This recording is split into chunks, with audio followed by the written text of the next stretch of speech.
Ina kashe kusan naira miliyan 300 a wata kan bukatuna kaɗai a cewar Davido. Fitaccen mawaƙin Afrobeat na Najeriya David Adeleke, wanda aka fi sani da Davido, ya bayyana cewa yana kashe kuɗi masu yawa a kowanne wata domin biyan bukatunsa na yau da kullum. Yana mai cewa adadin na iya kaiwa dala 300,000. Wanda ya yi daidai da kusan naira miliyan 300 zuwa 400 gwargwadon canjin kuɗi a Najeriya.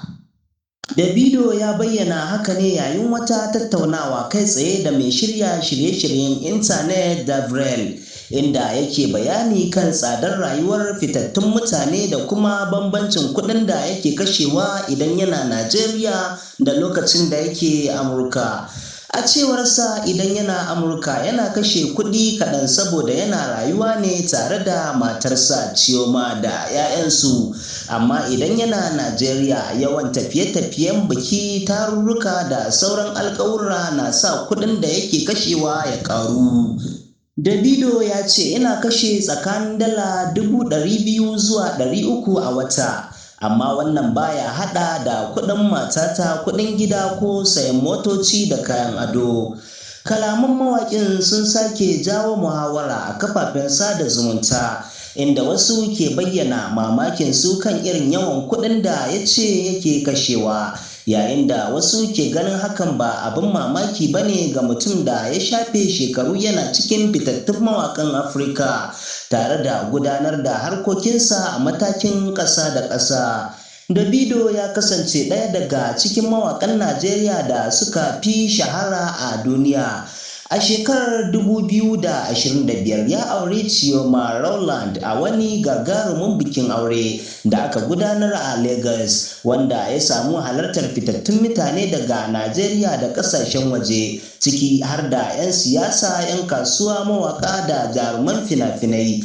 Bikin ya zama ɗaya daga cikin manyan bukukuwan aure da suka fi jan hankali a nahiyar Afirka.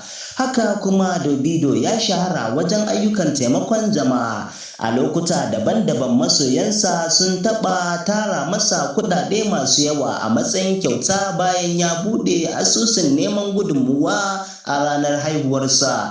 Daga baya ya ƙara da nasa kuɗin tare da mayar da dukkan adadin ga gidajen marayu a faɗin Najeriya, matakin da ya samu yabon mutane da dama a lokacin. Daga baya ya ƙara da nasa kuɗin tare da mayar da dukkan adadin ga gidajen marayu a faɗin Najeriya, matakin da ya samu yabon mutane da dama a lokacin.